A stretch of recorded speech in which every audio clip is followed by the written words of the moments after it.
Good afternoon students, welcome to Yoddha defence academy. बहुत ज़्यादा questions आया हुआ है, PYQs में देखे हैं। ठीक है, चैप्टर है कौन सा? Ray optics.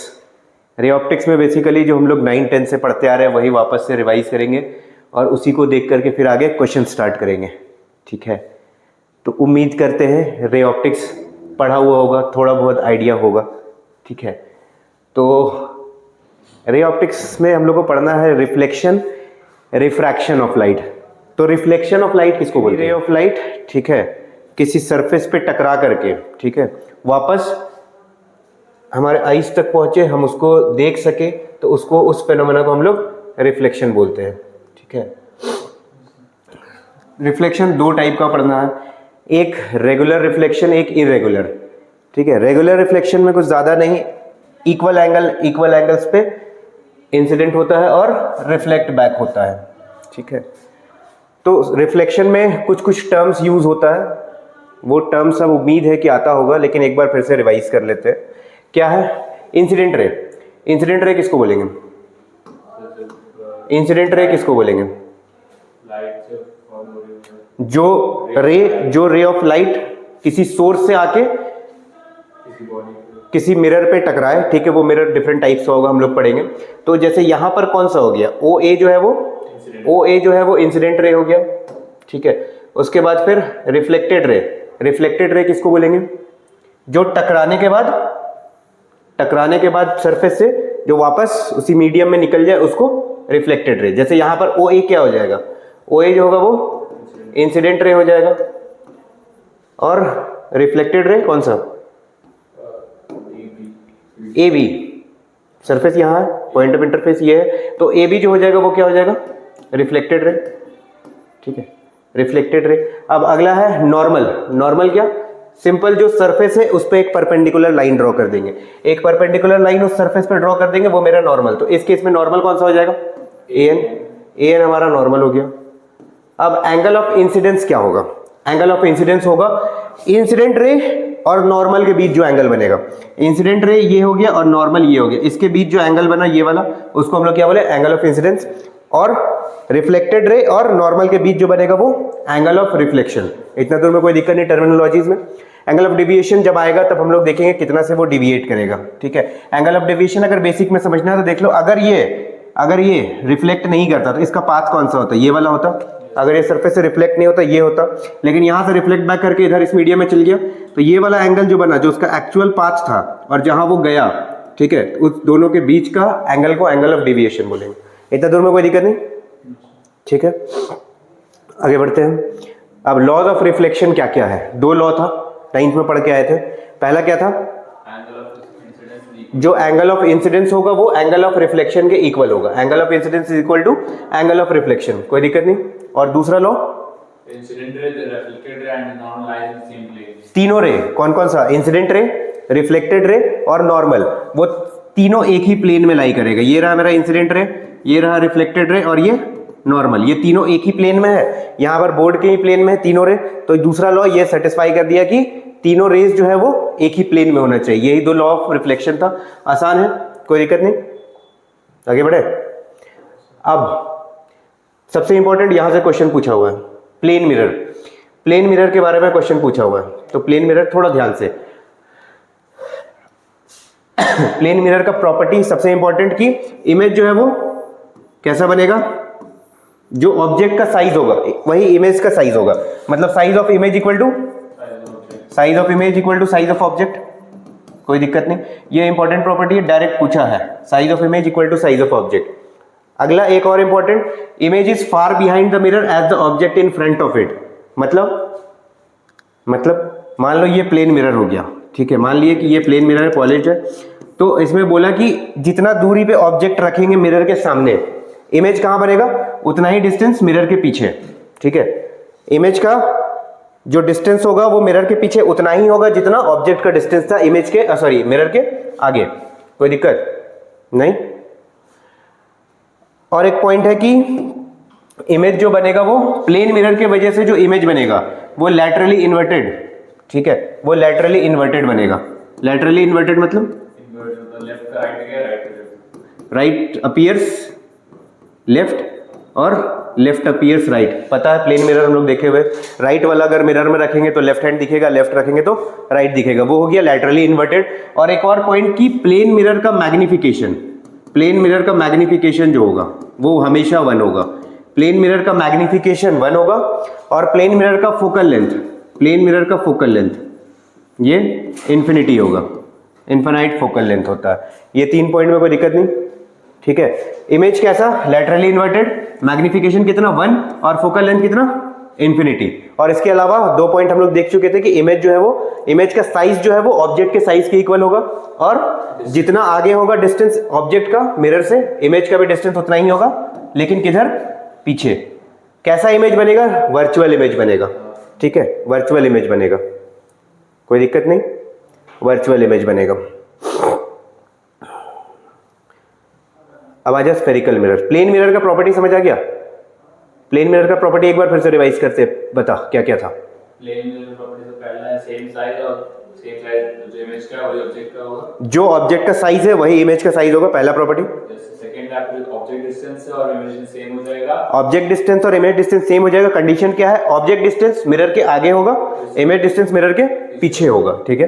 उसके अलावा इन्वर्टेड इमेज बनेगा, वर्चुअल इमेज बनेगा, इन्वर्टेड बनेगा, लैटरली इन्वर्टेड बनेगा, सिर्फ इन्वर्टेड नहीं, लैटरली इन्वर्टेड बनेगा। उसके बाद वर्चुअल इमेज वर्चुअल बनेगा, मैग्निफिकेशन 1 होगा, फोकल लेंथ इन्फिनाइट होगा। क्या इतना क्लियर है, ठीक है। अब आ जाओ स्फेरिकल मिरर में। स्फेरिकल मिरर में क्या होता है, कनकेव और कॉन्वेक्स, ठीक है, 2 टाइप का। ये क्या चीज से बनता है, इसको नाम स्फेरिकल क्यों दिया, इस मिरर का नाम स्फेरिकल क्यों बोले, स्फेरिकल मिरर ही कनकेव और कन्वेक्स को क्यों, ये स्फेयर का ही एक पार्ट है। अगर हम ध्यान से देखें तो इसको कंप्लीट कर देंगे तो ये एक टाइप का स्फेयर बन गया, ठीक है, ये स्फेयर बन गया। इसको हम लोग, इस पॉइंट को हम लोग सेंटर ऑफ कर्वेचर बोलते हैं। क्यों, क्योंकि जिस स्फेयर का ये पार्ट है ये उसका सेंटर था, इसीलिए उसको सेंटर ऑफ कर्वेचर बोलते हैं, इसीलिए उसका नाम सेंटर ऑफ कर्वेचर बोलते हैं। तो 2 टाइप का मिरर हम लोग को पढ़ना है, कौन कौन सा, कनकेव और कन्वेक्स। कनकेव किसको बोलते हैं, spherical mirror whose reflecting surface is concave, और silvered surface is convex. Silvered मतलब जो पॉलिश किया हुआ है। तो हमको दिख रहा है ये वाला, इसका रिफ्लेक्टिंग सरफेस कौन सा है, ये वाला है, इस साइड वाला सरफेस को रिफ्लेक्टिंग बोलेंगे, ठीक है। लाइट जो आएगा इसी सरफेस पे रिफ्लेक्ट करेगा ना, यहाँ टकराएगा, इधर जाएगा, कहीं ऐसे ऐसे होगा। और दूसरा सरफेस जो है वो पॉलिश्ड रहेगा, ठीक है। अगर ये जो है चम्मच से हम लोग समझ सकते हैं, चम्मच का ऊपर वाला पार्ट जिससे हम लोग खाते हैं वो कैसा मिरर की तरह बिहेव करेगा, कनकेव की तरह करेगा, और पीछे वाला साइड कन्वेक्स की तरह बिहेव करेगा, ठीक है। कनकेव कन्वेक्स मिरर में कोई दिक्कत नहीं, ठीक है। कुछ टर्मिनोलॉजीज है, पोल किसको बोलेंगे, सेंटर ऑफ कर्वेचर किसको बोलेंगे, radius of curvature, principal axis. Pole किसको बोलेंगे, ये मिड पॉइंट को, सेंट्रल पॉइंट को मिरर का, ठीक है। सेंटर ऑफ कर्वेचर पता चल गया, कोई दिक्कत नहीं।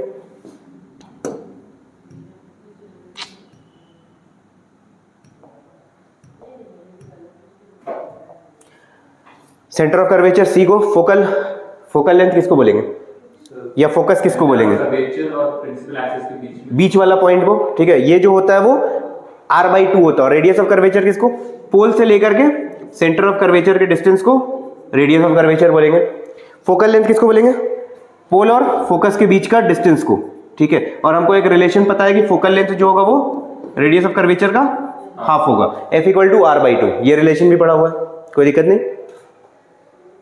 आगे बढ़े, सब बेसिक ये पढ़ा हुआ है।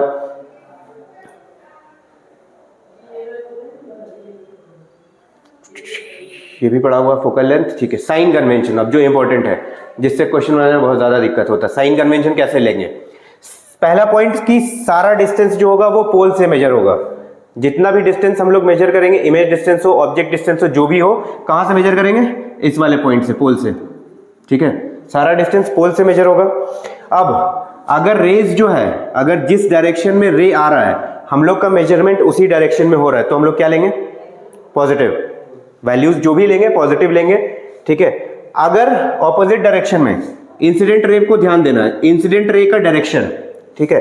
इंसिडेंट रे के डायरेक्शन में, अगर इंसिडेंट रे के डायरेक्शन में मेजर करेंगे तो कैसा, इंसिडेंट रे के डायरेक्शन में मेजर करेंगे तो मेजर्ड वैल्यू पॉजिटिव रहेगा, और इंसिडेंट रे के ऑपोजिट डायरेक्शन में मेजरमेंट होगा तो नेगेटिव लेंगे, ठीक है। कहां से मेजर होगा, पोल से, ठीक है। अब एक्सिस के ऊपर अगर कुछ मेजर करेंगे तो वो कैसा, पॉजिटिव, एक्सिस के नीचे कुछ मेजर करेंगे तो नेगेटिव, कोई दिक्कत नहीं, क्लियर है, पूरा क्लियर, ऊपर से क्लियर, ठीक है। फोकल लेंथ और रेडियस ऑफ कर्वेचर का साइन कन्वेंशन क्या होगा? फोकल लेंथ और रेडियस ऑफ कर्वेचर का साइन कन्वेंशन क्या होगा? खुद से सोच के बता। मान ली ये मेरा कनकेव मिरर है, ये रहा मेरा कनकेव मिरर, ठीक है। इसका फोकल लेंथ तो मान लो यहाँ फोकस ले लिया, यहाँ पर मान लिया सेंटर ऑफ कर्वेचर कहीं यहाँ पर है, ठीक है। इसका कौन सा सरफेस पॉलिश्ड रहता है? बाहर वाला, उस साइड वाला रिफ्लेक्टिंग सरफेस, ये वाला पॉलिश्ड। तो इसमें फोकल लेंथ क्या, सारा डिस्टेंस हमको पता है, पोल से मेजर करेंगे। फोकल लेंथ मतलब यहां से लेके यहां तक का डिस्टेंस, और इसमें रेज किधर से आएगा? इधर से आएगा कि इधर से आएगा? इधर से आएगा, क्योंकि रिफ्लेक्टिंग सरफेस ये है, तो रे का डायरेक्शन ये हो गया। मेजरमेंट हम लोग कर रहे हैं इस डायरेक्शन में, तो फोकल लेंथ का साइन क्या होगा? नेगेटिव होगा। तो कनकेव मिरर में फोकल लेंथ जो है और रेडियस ऑफ कर्वेचर कहाँ गया? ये रहा कनकेव। फोकल लेंथ और radius of curvature concave mirror is negative since F and C lie to the left of the plane. और यही कन्वेक्स का बात रहता, तो कन्वेक्स मिरर ऐसे, इसका पॉलिश्ड सरफेस ये, इसमें भी रेज किधर से है? इसमें रेज किधर से? ऑपोजिट से। मेजरमेंट उधर ही, रेज इधर से ही आता है, कनकेव मिरर में रेज इधर से ही आता है, ठीक है। कनकेव मिरर कैसा इमेज बनाता है? वर्चुअल, वो रियल नहीं बनाता। वर्चुअल इमेज कब बनता है? रियल इमेज कब बनता है पहले वो बता। जब जैसे ये रे आ रहा है, मान लो ये मिरर मान लिए, ये ऐसे मिरर मान लिए, रे आया, पैरेलल आता है तो वो फोकस से पास करता है, ठीक है। अगर पोल पे हिट करता है तो उसी एंगल पे रिफ्लेक्ट करता है। अगर एक्चुअल में रेज एक दूसरे को कट कर रहा है तो रियल इमेज बनेगा। अगर दो रे एक्चुअल में एक दूसरे को इंटरसेक्ट कर रहा है तो रियल इमेज बनेगा। और कन्वेक्स में क्या होता था? हम बोले ऐसे आता है, ये इधर चला जाता है, ठीक है। तो अगर वो बैकवर्ड प्रोड्यूस कर रहे हैं हम, ठीक है, बैकवर्ड प्रोड्यूस करेंगे तो वर्चुअल इमेज बनेगा। हम कहीं पर मीट करवाएंगे, ठीक है, तो वर्चुअल इमेज बनेगा। कनकेव मिरर को कन्वर्जिंग मिरर भी बोलते हैं, ठीक है। कनकेव मिरर को कन्वर्जिंग मिरर भी बोलते हैं। क्यों? क्योंकि ये रेज को कन्वर्ज कराता है। कन्वर्ज मतलब एक पर्टिकुलर पॉइंट पे मीट करवाता है, ठीक है। और कन्वेक्स मिरर को डाइवर्जिंग मिरर बोलते हैं। तो ये भी टर्म कहीं लिखा हुआ मिलेगा क्वेश्चन में, तो इसका मतलब कंफ्यूज नहीं हो। डाइवर्जिंग मिरर बोल दिया मतलब कौन सा मिरर? Convex mirror. कन्वर्जिंग बोला तो कनकेव मिरर, कोई दिक्कत नहीं।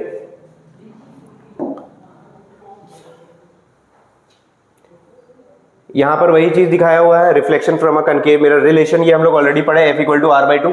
फोकल लेंथ जो होगा वो रेडियस ऑफ कर्वेचर का हाफ होगा। यहां पर दिखाया एक रे आया पैरेलल, वो फोकस से पास किया, ठीक है। एक रे सेंटर ऑफ कर्वेचर से गया, ये नॉर्मल बना दिया उसके लिए, ठीक है। तो ये वाला एंगल ऑफ इंसिडेंस हो गया, ये वाला एंगल ऑफ इंसिडेंस होगा, क्योंकि ये वाला रे इंसिडेंट रे है, ये नॉर्मल हो गया। तो इंसिडेंट रे और नॉर्मल के बीच का एंगल ये। अब यहां से रिफ्लेक्ट किया, इधर आ गया, ठीक है। तो हम लॉज ऑफ रिफ्लेक्शन पढ़े हैं, तो ये भी एंगल क्या? थीटा हो जाएगा, क्योंकि एंगल ऑफ इंसिडेंस जो एंगल ऑफ रिफ्लेक्शन के इक्वल है। कोई दिक्कत नहीं, आगे आओ।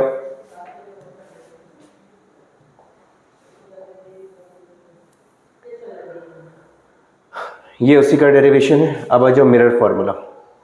मिरर फॉर्मूला किसको? ऑब्जेक्ट डिस्टेंस, इमेज डिस्टेंस और फोकल लेंथ के बीच का जो रिलेशन देता है उसको हम लोग मिरर फॉर्मूला बोलते हैं। मिरर फॉर्मूला क्या? 1/v + 1/u = 1/f। v क्या है? v image distance, u object distance और f focal length. Main formula काम का मिरर से एक ये हो गया, एक F = R/2 हो गया, दो फॉर्मूला काम का। मिरर फॉर्मूला इसको बोले। मिरर फॉर्मूला होता क्या है? इमेज डिस्टेंस, ऑब्जेक्ट डिस्टेंस और फोकल लेंथ के बीच जो रिलेशन देगा उसको मिरर फॉर्मूला। फॉर्मूला क्या है? 1/v + 1/u = 1/f, ठीक है। अब ये डिफरेंट केसेस दिया है जो पढ़ के आए हुए हैं, उतना इंपॉर्टेंट नहीं है कि अगर ऑब्जेक्ट को यहां रखेंगे तो इमेज कहां पे फॉर्म होगा, कैसा कैसा उसका वैल्यूज होगा। साइन कन्वेंशन अगर पता है तो कोई दिक्कत नहीं। साइन कन्वेंशन अगर पता है तो हम बता सकते हैं कि किस कंडीशन में v पॉजिटिव होगा, u पॉजिटिव होगा, या v नेगेटिव होगा, u नेगेटिव होगा, वो तब तो बता सकते हैं, ठीक है। तो इसको हम लोग स्किप करते हैं। अब मैग्निफिकेशन, लीनियर मैग्निफिकेशन। ये height of image divided by height of object, height of image divided by height of object को मैग्निफिकेशन बोलते हैं, ठीक है। Height of image by height of object को मैग्निफिकेशन बोलते हैं। और साथ ही साथ -v/u। तो मैग्निफिकेशन का दो फॉर्मूला, एक height of image divided by height of object और एक -v/u। hi/ho अगर इमेज का हाइट और ऑब्जेक्ट का हाइट पता है तो इस फॉर्मूले से निकाल सकते हैं मैग्निफिकेशन। अगर ऑब्जेक्ट डिस्टेंस और इमेज डिस्टेंस पता है तो इस फॉर्मूले से निकाल सकते हैं। माइनस वहां पहले रहेगा और उसके बाद फिर हम लोग को साइन कन्वेंशन अलग से लेकर के चेक करना है। और अगर मान लो कि इन चारों को रिलेट करते हुए 3 क्वांटिटी दिया हुआ तो ये फॉर्मूला यूज कर लेंगे जहां मैग्निफिकेशन नहीं दिया हुआ है। अगर बोल दिया कि हाइट ऑफ इमेज दिया हुआ है, हाइट ऑफ ऑब्जेक्ट दिया हुआ है, ऑब्जेक्ट डिस्टेंस दिया हुआ है, तो इमेज कहां पर बनेगा वो बताना है, तो ये वाला फॉर्मूला से रिलेट कर लेंगे। क्या कोई दिक्कत नहीं? तो आगे बढ़े। अब फोकल लेंथ के टर्म्स में यहां पर डिफाइन किया हुआ है, नेसेसरी नहीं, एक फॉर्मूला याद रखो और बाकी हमको लीनियर इससे पता है, हम इससे निकाल सकते हैं। v और u अगर नहीं दिया हुआ रहेगा, कोई एक टर्म नहीं दिया रहेगा तो क्या मिरर फॉर्मूला से निकाल सकते हो वाला क्वांटिटी को आसानी से, ठीक है। अब रे ट्रेसिंग नहीं पूछा है इससे question. Image formation in a mirror, ये सारा वही 10th वाला। अगर इन्फिनिटी पे रखेंगे तो कहां पे बनेगा, सेंटर ऑफ कर्वेचर पे रखेंगे तो कहां पे बनेगा, ठीक है। इन्फिनिटी पे रखेंगे, थोड़ा सा बस अगर ध्यान से रखो तो इन्फिनिटी से आ रहा है, तो जब इन्फिनिटी से आ रहा है कहां पे बन रहा है, फोकस पे। इन्फिनिटी एकदम दूर से आ रहा है तो फोकस पे। अब beyond centre of curvature, beyond मतलब सेंटर ऑफ कर्वेचर के कहीं इधर रखा हुआ है, सेंटर ऑफ कर्वेचर से पहले। तो जब इन्फिनिटी से आ रहा था तो फोकस पे बन रहा था, अब इन्फिनिटी से थोड़ा करीब आया, ठीक है, तो इधर अब फोकस से दूर जाना शुरू हो जाएगा। तो जब बियॉन्ड सेंटर ऑफ कर्वेचर रखेंगे तो बिटवीन एफ एंड सी बनेगा, ठीक है। अब जब सेंटर ऑफ कर्वेचर पे ले आए तो सेंटर ऑफ कर्वेचर पे ही बनेगा, ठीक है। फिर सेंटर ऑफ कर्वेचर और फोकस के बीच में लेके आएंगे तो सेंटर ऑफ कर्वेचर और फोकस के बीच में लेके आएंगे तो सी के बियॉन्ड बनेगा, ठीक है। जब फोकस पे रख देंगे तो इन्फिनिटी चला जाएगा, मतलब उधर से इस साइड शिफ्ट हो रहा है ऑब्जेक्ट का पोजीशन, इमेज का पोजीशन इधर से उस साइड शिफ्ट हो रहा है, कोई दिक्कत नहीं। और अगर F के क्लोजर रखेंगे तो मिरर के पीछे बनेगा, जो एक्चुअल रेज मीट नहीं कर रहा है लेकिन उसको हम बैकवर्ड प्रोड्यूस किए, ये वाला हुआ वर्चुअल इमेज। ये कंडीशन वर्चुअल इमेज का, ये सारा कंडीशन रियल इमेज का, क्योंकि हमको दिख रहा है कि एक्चुअल में कट कर रहा है, ठीक है। हाँ आओ एक क्वेश्चन बताओ, एक क्वेश्चन बनाओ लो। The image formed by convex mirror of focal length 30 centimeter is quarter of the size of the object, the distance of the object from the mirror। जल्दी से बनाओ, क्या दिया हुआ है, image formed bye convex mirror, convex mirror का focal length दिया हुआ है 30 सेंटीमीटर और बोला कि is quarter of the size of the object, object के साइज से क्वार्टर है, क्वार्टर मतलब 1/4 है, ठीक है। तो distance of the object from the mirror, object का डिस्टेंस बताना है मिरर से। जल्दी से इसको ट्राई कर।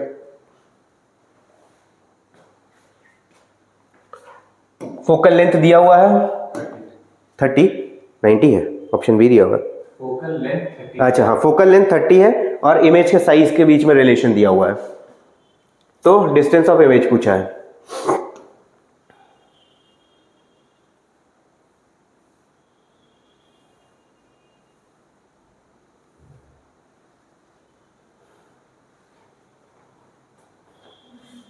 Distance of image, sorry object from the mirror, object distance पूछा है।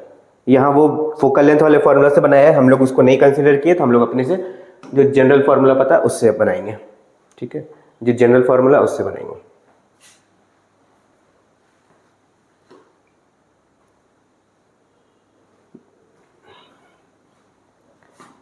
ये पता था ना, height of image by height of object is equal to -v/u, ठीक है। हाइट ऑफ इमेज कितना, quarter of the size of the object, ठीक है, quarter of the size of the object. अगर ऑब्जेक्ट का साइज x है, अगर हम ऑब्जेक्ट का साइज को अज्यूम कर लिए वो x है, ठीक है, तो इमेज का साइज कितना हो जाएगा, x/4, x/4 होगा, क्वार्टर है तो x/4, इधर क्या -v/u, ठीक है। x से x कैंसिल हो गया, तो इसको u को इधर लेके आएंगे तो u का वैल्यू क्या हो जाएगा, -4 टाइम्स v होगा, u का वैल्यू -4 टाइम्स v। और हम मिरर फॉर्मूला पता है मेरे को, 1/f = 1/v plus 1/u put कर लेंगे। हमको निकालना क्या है, the distance of object, u निकालना है हमको u निकालना है, ठीक है, u निकालना है तो v को u के टर्म्स में कर लेंगे तो क्या हो जाएगा, v को क्या हो जाएगा -u/4, ठीक है। अब पुट कर लो इसमें, हमको निकालना क्या है 1/u, ठीक है, तो क्या हो जाएगा 1/u को यहीं छोड़ दिए, 1/f माइनस 1/v हो जाएगा। फोकल लेंथ दिया हुआ कितना 30, क्या ये पॉजिटिव होगा कि नेगेटिव होगा, ये पॉजिटिव होगा कि नेगेटिव होगा, फोकल लेंथ कैसे पॉजिटिव होगा? कौन सा मिरर है? सॉरी कन्वेक्स मिरर है, पॉजिटिव होगा, सॉरी सॉरी, ठीक है। 1/30 और माइनस प्लस हो जाएगा चेंज, क्योंकि ऑलरेडी v का वैल्यू क्या है, -u/4 है ना, -u/4 है, तो प्लस u/4 हो जाएगा। सॉल्व कर लेंगे तो क्या आएगा, इसको इधर शिफ्ट कर लेंगे तो माइनस हो जाएगा।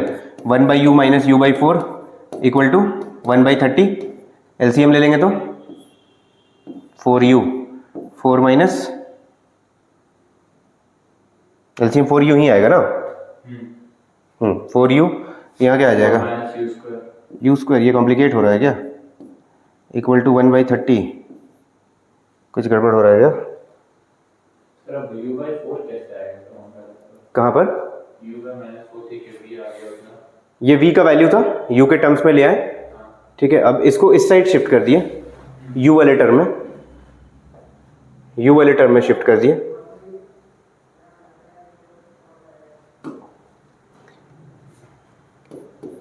One by F equal to 1/v plus 1/u, ठीक है।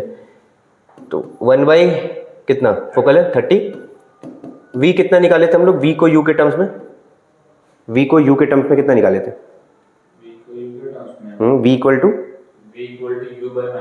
माइनस u/4 ना, -u/4, हाँ v के टर्म में निकाल तो उल्टा हो जाएगा ना सर, वो 4/u हो जाएगा ना, 4/u, हाँ सर, अच्छा सॉरी, हाँ ठीक है ठीक है ठीक है।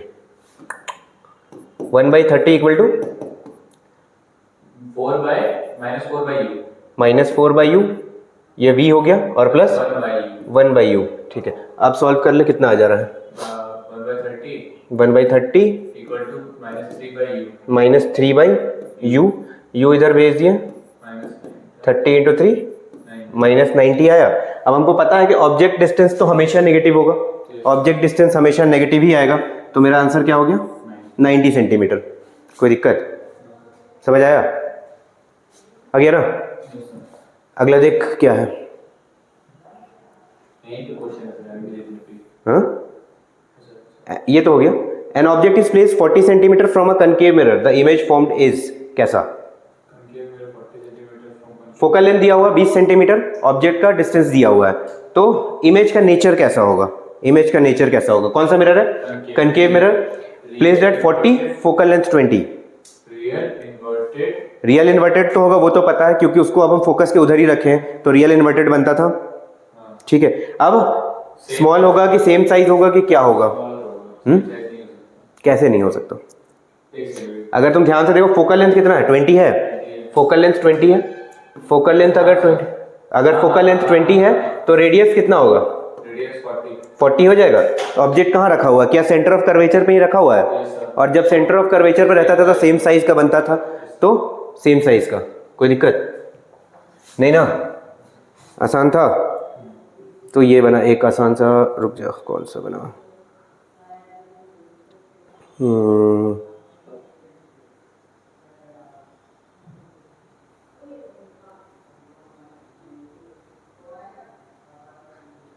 हाँ एक और चीज वहां छूट गया था, ठीक है। मिरर का फोकल लेंथ जो होता है, ठीक है, मिरर का फोकल लेंथ कभी चेंज नहीं करेगा, ठीक है। मिरर का फोकल लेंथ जो है वही रहेगा, चाहे हम उसको पानी में डाल दें, चाहे हम उसको वैक्यूम में डाल दें, या ऑयल में डाल दें, किसी भी मीडियम में डाल दें, किसी भी मीडियम में डाल दें, तो फोकल लेंथ मिरर का कभी चेंज नहीं करेगा, ठीक है। उसी पे बेस ये क्वेश्चन दिया हुआ है कि concave mirror focal length f is immersed in water, the focal length of water, mirror का वाटर में क्या होगा, Fe हो जाएगा, ठीक है। फोकल लेंथ रिमेन्स अनचेंज, ये इस साल के जेईई मेंस में पूछा हुआ क्वेश्चन है, इस साल किसी सेट में, कि कनकेव मिरर, यही अगर लेंस रहता तो लेंस में इंक्रीज हो जाता। ये पॉइंट ध्यान से रखना कि मिरर को किसी भी मीडियम में डाल देंगे, कोई फर्क नहीं पड़ने वाला है उसका फोकल लेंथ का, अगर f था तो उसका फोकल लेंथ बाद में भी f ही रहेगा, कभी नहीं चेंज होगा, ठीक है। कोई दिक्कत नहीं ना, ठीक है।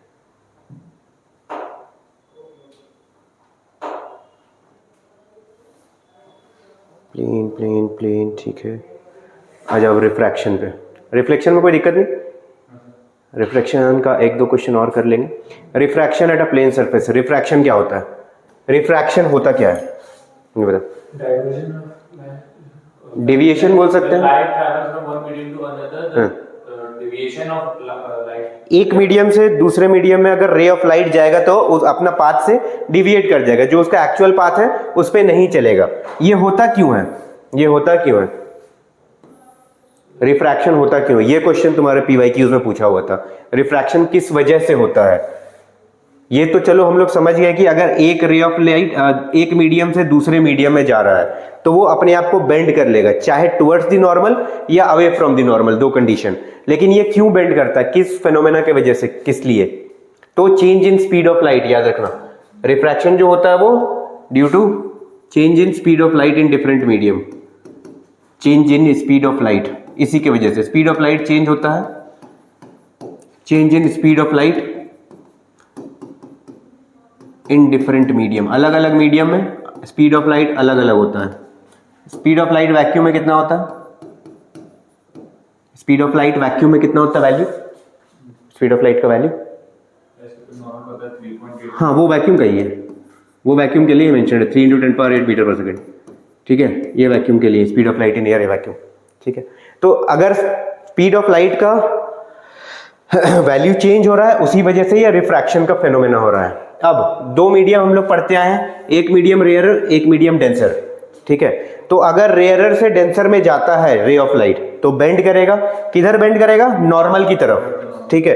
ये रहा रे आ रहा था, अगर ये इंटरफेस हो गया, ए बी इंटरफेस हो गया, एक मीडियम ऊपर एक मीडियम नीचे, ये रे आया यहाँ पर, अगर ये सीधे चला जाता तो हम लोग कुछ नहीं, कोई दिक्कत नहीं होता। लेकिन हम देखें कि ऑब्जर्वेशंस में ये रे आया यहाँ से डेविएट कर गया, किधर, ये रहा नॉर्मल, ये रहा mn जो है वो नॉर्मल है, नॉर्मल की तरफ घूमा थोड़ा सा, तो यहाँ पर रिफ्रैक्शन हुआ। अगर रेयरर से डेंसर गया तो टुवर्ड्स द नॉर्मल, डेंसर से रेयरर जाएगा तो अवे फ्रॉम द नॉर्मल, ये रहा नॉर्मल, नॉर्मल से दूर भागा, अगर रे एक्चुअल पाथ फॉलो करता तो यहाँ जाना चाहिए था, नॉर्मल से वो दूर, नॉर्मल ये रहा रे एक्चुअल पाथ, तो दूर जाना है तो ये यहाँ से उधर चला जाएगा, ठीक है। पास आना है तो ये यहाँ से इधर आ गया। याद कैसे रखेंगे, याद कैसे रखेंगे, कंफ्यूजन बहुत लोग होता है कि रेयरर से डेंसर में क्या होता है, डेंसर से रेयरर में क्या होता है।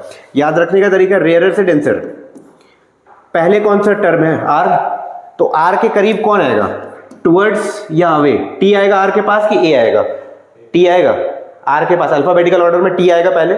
तो अगर रेयरर से डेंसर जाएगा तो टुवर्ड्स द नॉर्मल, और डेंसर से रेयरर, तो डी के पास कौन सा अल्फाबेट है, टी की ए है, तो डेंसर से रेयरर जाएगा तो अवे फ्रॉम द नॉर्मल। तो याद रखने का तरीका सिंपल है, डेंसर से रेयरर अवे, रेयरर से डेंसर टुवर्ड्स, कोई दिक्कत। लॉ ऑफ रिफ्रैक्शन है क्या चीज, एक लॉ तो वही सेम है, इंसिडेंट रे, रिफ्रैक्टेड रे और नॉर्मल, तीनों जो होगा सेम प्लेन में लाई करेगा। और दूसरा जो इंपॉर्टेंट है जिसको स्नेल्स लॉ भी बोले हैं, ये sine I by sine are equal to एक कांस्टेंट आता है जिसको हम लोग क्या बोलते हैं, रिफ्रैक्टिव इंडेक्स, जिसको हम लोग रिफ्रैक्टिव इंडेक्स बोलते हैं। तो ratio of sine of angle of incidence to sine of angle of refraction equal to constant, जिसको हम लोग रिफ्रैक्टिव इंडेक्स बोलते हैं, जिसको हम लोग रिफ्रैक्टिव इंडेक्स बोलते हैं, ठीक है। ये रिफ्रैक्टिव इंडेक्स, ठीक है, कोई दिक्कत नहीं। और इसी को कहीं कहीं लिखा हुआ मिलेगा sine I by sine are equal to μ2 by μ1, ठीक है। μ2 क्या है, रिफ्रैक्टिव इंडेक्स दूसरे मीडियम का, डिवाइडेड बाय μ1 क्या है, रिफ्रैक्टिव इंडेक्स पहले मीडियम का। इसी को हम लोग इस तरह से लिखा हुआ मिलेगा या फिर μ21 लिखा हुआ मिलेगा, refractive index of medium 2 with respect to medium 1, इसी को स्नेल्स लॉ बोलेंगे। और क्वेश्चन से इसी पे आएगा, इस पोर्शन से, कोई दिक्कत। मीडियम से इंसिडेंट रे जाएगा, अगर रिफ्लेक्शन के बाद लाइट उसी मीडियम में वापस से रिफ्लेक्ट बैक कर गया तो उस फेनोमेना को टोटल इंटरनल रिफ्लेक्शन बोलते हैं। टोटल इंटरनल रिफ्लेक्शन का कंडीशन होता है, दो कंडीशन होता है, पहला कि ऑब्जेक्ट जो है वो हमेशा डेंसर मीडियम से रेयरर मीडियम में ट्रैवल करना चाहिए, पहला कंडीशन टोटल इंटरनल रिफ्लेक्शन होने का कि ऑब्जेक्ट या इंसिडेंट रे जो है वो हमेशा डेंसर से रेयरर में जाना चाहिए। अब कंडीशन क्या है, देखो क्रिटिकल एंगल एक वर्ड इंट्रोड्यूस होगा यहाँ पर। मान लो एक रे ऑफ लाइट गया, सरफेस पे जाने के बाद ये पार्शियली रिफ्लेक्ट करेगा और पार्शियली रिफ्रैक्ट करेगा, ठीक है। इंसिडेंट रे गया, ये कुछ पार्ट इसका रिफ्रैक्ट कर गया, कुछ पार्ट रिफ्लेक्ट किया। वैसे ही जैसे जैसे हम एंगल ऑफ इंसिडेंस को बढ़ाते जाएंगे, एंगल ऑफ इंसिडेंस को बढ़ाते जाएंगे तो कुछ पार्ट रिफ्रैक्ट करेगा, कुछ पार्ट रिफ्लेक्ट करेगा। एक ऐसा पॉइंट आएगा जहां पर एंगल ऑफ इंसिडेंस जो है वो क्रिटिकल एंगल के इक्वल हो जाएगा, ठीक है। उस कंडीशन में क्या होगा, उस कंडीशन में सरफेस पे टकरा करके एंगल ऑफ रिफ्रैक्शन जो है वो 90 डिग्री बन जाएगा, ठीक है। इससे पहले एंगल ऑफ रिफ्रैक्शन कुछ होगा, जैसे ही एंगल ऑफ इंसिडेंस को हम क्रिटिकल एंगल के इक्वल रखेंगे उस समय एंगल ऑफ रिफ्रैक्शन क्या हो जाएगा 90, और अगर हम क्रिटिकल एंगल से बढ़ा देंगे, एंगल ऑफ इंसिडेंस को क्रिटिकल एंगल से बढ़ा देंगे तो टोटली जो जितना भी रेज था वो सारा रिफ्लेक्ट कर जाएगा इसी मीडियम में, रिफ्रैक्ट नहीं करेगा। इसी फेनोमेना को टीआईआर बोलते हैं। कंडीशन क्या होना चाहिए टीआईआर के लिए कि रे जो है वो डेंसर से रेयरर जाना चाहिए पहला, और एंगल ऑफ इंसिडेंस जो है वो क्रिटिकल एंगल से बड़ा होना चाहिए, तभी टोटल इंटरनल रिफ्लेक्शन होगा। कोई दिक्कत? और क्रिटिकल एंगल हम लोग निकालेंगे कैसे? क्रिटिकल एंगल हम लोग निकालेंगे कैसे? ये रहा फॉर्मूला, ये रहा formula, sine C equal to 1/n या n equal to 1/sin c। ये n क्या है? कुछ नहीं भाई, रिफ्रैक्टिव इंडेक्स को n से डिनोट किया हुआ है, ठीक है। Mu equal to 1/sin c। अगर किसी मटेरियल का रिफ्रैक्टिव इंडेक्स पता है तो हम उसका क्रिटिकल एंगल का वैल्यू निकाल सकते हैं, ठीक है। अगर हमको पता है कि इसका रिफ्रैक्टिव इंडेक्स कुछ भी है, मान लो कोई भी वैल्यू ले लो ना, 3 है, 3.8 है, कुछ भी, मतलब 1.5 है, लो 1.5 है ग्लास के लिए, ग्लास के लिए रिफ्रैक्टिव इंडेक्स 1.5 है, ठीक है। तो इसका क्रिटिकल एंगल क्या हो जाएगा? 1.5 इक्वल टू 1/sin c करेंगे तो sin c equal to 1/1.5, decimal हटाएंगे 10/15, तो ये कितना 2/3, तो समथिंग जो भी आएगा साइन इनवर्स 2/3 हो जाएगा इसका। अब इसका वैल्यू चेक कर लेंगे, इसका वैल्यू हम लोग निकाल लेंगे जो भी आएगा। उस एंगल से ज्यादा एंगल पे अगर हम रेज को इंसिडेंट कराएंगे तो पूरा रे रिफ्लेक्ट बैक कर जाएगा, ठीक है। मिरर का कंडीशन, उसमें दो फॉर्मूला, कौन कौन सा? एक रिलेशन बिटवीन फोकल लेंथ और रेडियस ऑफ कर्वेचर, क्या था? Radius of curvature focal length, हाँ, F इक्वल टू R/2। एक हम लोग पढ़े mirror formula 1/f equal to 1/v plus 1/u। एक हम लोग पढ़े मैग्निफिकेशन, मैग्निफिकेशन क्या? Height of image by height of object, या फिर -v/u। ये तीन फॉर्मूला कहां से काम आएगा? रिफ्लेक्शन वाले पोर्शन से। प्लेन मिरर वाले से बस 4 पॉइंट, उसका प्रॉपर्टीज जो था, उसके बाद रिफ्रैक्शन में लॉ ऑफ रिफ्रैक्शन पढ़ लिए, टीआईआर पढ़ लिया, और टीआईआर का कंडीशन पढ़ लिए। टीआईआर का कंडीशन से भी बहुत क्वेश्चन पूछा है। और फिर टीआईआर के लिए हम लोग जो रिफ्रैक्टिव इंडेक्स है वो कैसे निकालेंगे, क्रिटिकल एंगल और उसका रिलेशन कैसे कैलकुलेट करेंगे। कोई क्वेश्चन 14 बोला कि ray of light is passing from medium 1, medium 1 का रिफ्रैक्टिव इंडेक्स दिया हुआ है 2, मीडियम 2 उसका रिफ्रैक्टिव इंडेक्स दिया हुआ है √2। पूछा क्रिटिकल एंगल क्या होगा, क्रिटिकल एंगल क्या होगा? अच्छा, ऑप्शन दिख रहा है 45 डिग्री। कैसे कैसे? क्रिटिकल एंगल बाय वो करते हैं, फॉर्मूला क्या था? μ1/μ2, sine C equal to 1/μ critical angle, ठीक है, 1/μ। अब 1/μ, ठीक है, denser medium to rarer medium condition होना चाहिए क्रिटिकल एंगल का, तो क्या हो जाएगा 2/√2। फिर 2 को हम लोग कैसे ब्रेक कर सकते हैं? √2 × √2, ठीक है, तो √2 से एक √2 कैंसिल हो गया, साइन सी का वैल्यू 1/√2, तो इसका मतलब सी कितना डिग्री? 45 डिग्री हो जाएगा।